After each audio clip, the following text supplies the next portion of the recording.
The Mystical City of God, the Incarnation, Book 4, Chapter 8. The Venerable Sister Mary of Jesus of Ágreda describes how when the edict of Caesar Augustus was published, commanding all subjects of the empire to register, and what Saint Joseph did when he heard about it. 448. It had been decreed by the immutable will of providence that the only begotten of the Father should be born in the town of Bethlehem, Micah 5:2, and accordingly it had been foretold by the saints and prophets of foregone ages, Jeremiah 10:9. For the decrees of the absolute will of God are infallible, and since nothing can resist them, Esther 13:9, sooner would heaven and earth pass away than that they fail to be accomplished, Matthew 24:35. For the fulfillment of this immutable decree, the Lord secured by means of an edict by Caesar Augustus for the whole Roman Empire, ordering the registration or enumeration of all the world, as St. Luke says, Luke 2:1. The Roman Empire at that time embraced the greater part of what was then known of the earth, and therefore they called themselves masters of the world, ignoring all the other nations. The object of this census was to make all the inhabitants acknowledge themselves as vassals of the emperor, and to pay a certain tax to their temporal lord. For this registration, every one was to go to his native city in order to be inscribed. This edict was also proclaimed in Nazareth and came to the hearing of Saint Joseph while he was on some errand. He returned to his house in sorrowful consternation and informed his heavenly spouse of the news which had spread concerning the edict.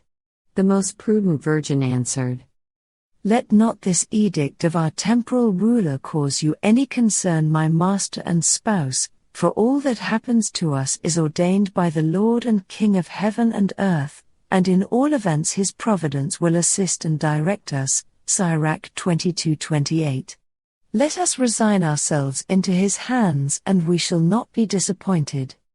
449. Most Holy Mary was capable of being entrusted with all the mysteries of her Most Holy Son, and she knew of the prophecies and their fulfillment, therefore, also, that the only begotten of the Father and her own was to be born in Bethlehem, a stranger and an unknown. But she said nothing of this to Saint Joseph, for without being commissioned by the Lord she would reveal none of his secrets. All that she was not commanded to reveal she concealed with admirable prudence, notwithstanding her desire of consoling her most faithful and holy spouse. She wished to entrust herself to his direction and arrangement without acting the part of those who are wise in their own conceit, as wisdom warns us, Proverbs 3:7. They therefore conferred with each other about the course to be pursued, for already the pregnancy of the Heavenly Lady was far advanced, and the birth of her child was approaching. Saint Joseph said, "Queen of heaven and earth and my mistress, if you have no order to the contrary from the Almighty, it seems to me necessary that I go alone, yet although this order refers only to the heads of families, I dare not leave you without assistance, nor could I live without you, nor would I have a moment's peace away from you. For my heart could not come to any rest without seeing you. Your heavenly delivery is too imminent to ask you to go with me to Bethlehem where this edict calls us, and I fear to place you in any risk, as well on account of your condition as also on account of my poverty. If your delivery should happen on the way amid inconveniences which I could not alleviate, I would be heartbroken. These are the anxious thoughts which trouble me. I pray you, Lady, present them before the Most High and beseech him to grant me my desire of not being separated from you." 450. His humble spouse obeyed Saint Joseph, and although she was not ignorant of the divine will, yet she would not omit this act of obedience as a most submissive spouse. She presented to the Lord the fervent wishes of Saint Joseph and received the following answer. "My dearest dove, yield to the wishes of my servant Joseph in what he proposes. Accompany him on the journey. I shall be with you, and I shall assist you with paternal love in the tribulations which you shall suffer for my sake. Although they shall be very great, my powerful arms will make you come forth glorious from all of them. Your footsteps will be beautiful in my sight." Canticles 7:1. "Do not fear, since this is my will." Then the Lord gave to the holy guardian angels, in the presence of the heavenly Mary, a new and special command and precept, that they serve her during this journey with particular care and solicitude, as befitted the magnificent mysteries that should be transacted. Beside the 1,000 angels which served ordinarily as her guard, the Lord commanded other 9,000 to attend on their queen and mistress, and serve as a guard of honor 10,000 strong from the first day of her journey. This they did as most faithful servants of the Lord, as I shall say later on. The great queen was renewed and strengthened with new enlightenment for the troubles and tribulations which would be occasioned by the persecution of Herod and other happenings at the birth of the infant God, Matthew 2:16. Her invincible heart being thus prepared, she offered herself to the Lord without any disquiet and gave thanks for all that he should choose to do and arrange in regard to these future events. 451. She returned from this heavenly interview to Saint Joseph, and announced to him the will of the Most High, that she accede to his wishes and accompany him on his journey to Bethlehem.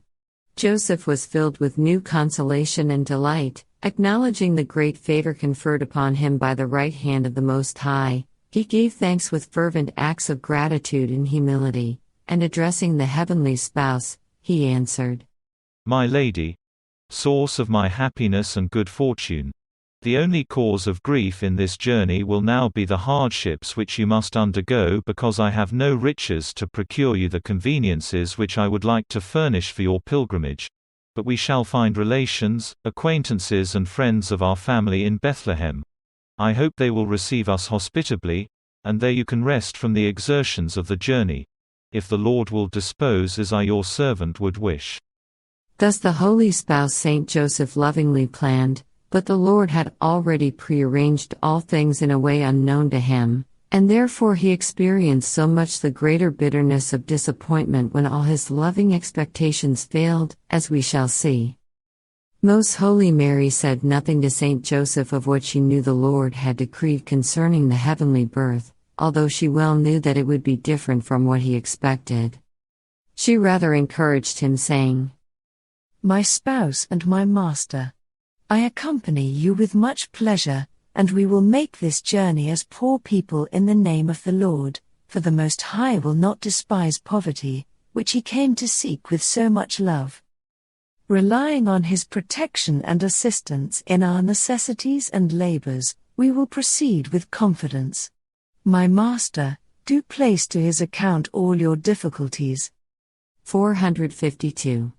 They at the same time resolved upon the day of their departure, and Joseph diligently searched in the town of Nazareth for some beast of burden to bear the mistress of the world. He could not easily find one because so many people were going to different towns in order to fulfill the requirements of the edict of the emperor. But after much anxious inquiry, Saint Joseph found an unpretentious little beast which, if we can call such creatures fortunate, was the most fortunate of all the irrational animals, since it was privileged not only to bear the Queen of all creation and the blessed fruit of her womb, the King of kings and the Lord of lords, but afterwards to be present at his birth, Isaiah 1:3, and since it gave to its Creator the homage denied to him by men, as I shall relate further on.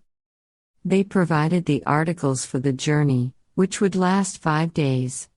The outfit of the heavenly travelers was the same as that which they had provided for their previous journey to the house of Zachariah on their visit to Elizabeth.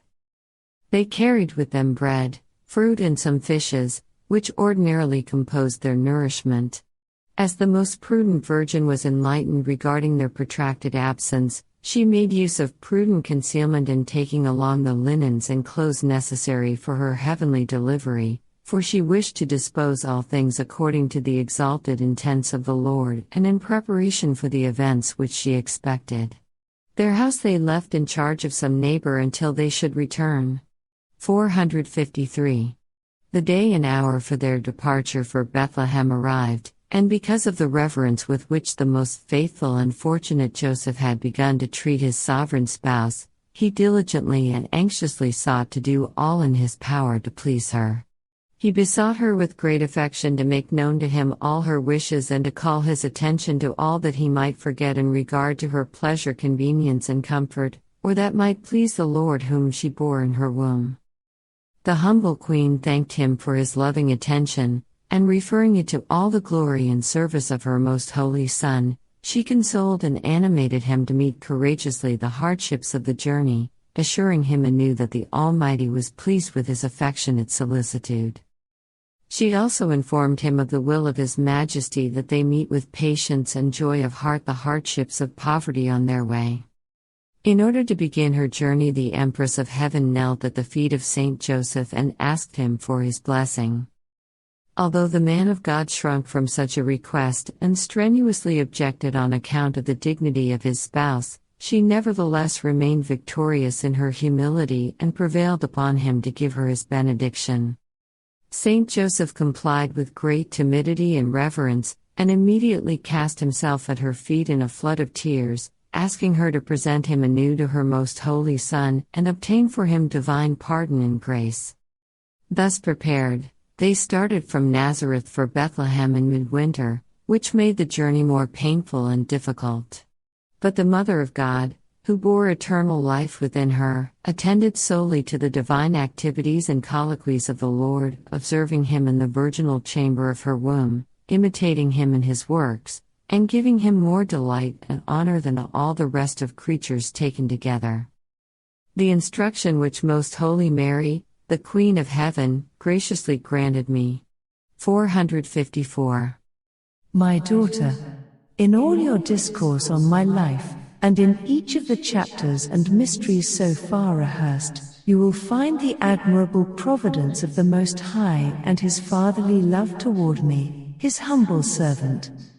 Although human capacity cannot fully penetrate and estimate the admirable works of such high wisdom, yet it must venerate it with all its powers, and must seek to participate in the favors which the Lord showed me, by striving to imitate me. For mortals must not think that only for my sake and in me God wished to show himself as holy, powerful and infinitely good. It is certain that if any or all of the souls would entrust themselves to the direction and government of this Lord, they would soon experience that same fidelity, punctuality and most sweet efficacy with which His Majesty arranged all things that touched upon His honor and service in my life. They would likewise taste those delightful and divine emotions which I felt in relying upon His most holy will, nor would they fail to receive the abundance of His gifts, which are enclosed as in an infinite ocean within His divinity. And just as the waters of the ocean rush forth wherever they find a suitable opening, so the graces and blessings of the Lord overflow upon rational creatures when they are well disposed and do not hinder their course. This truth is hidden to mortals because they do not stop to ponder and consider the works of the Almighty. 455.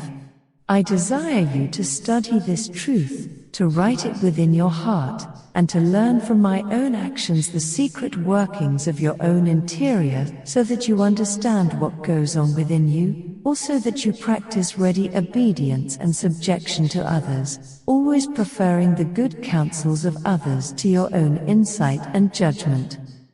You must carry this to such a point that, in order to obey your superiors and your spiritual directors, you take no notice of what you foresee will happen contrary to their expectations, just as I, when I knew that what my holy spouse Joseph expected would not happen on our journey to Bethlehem.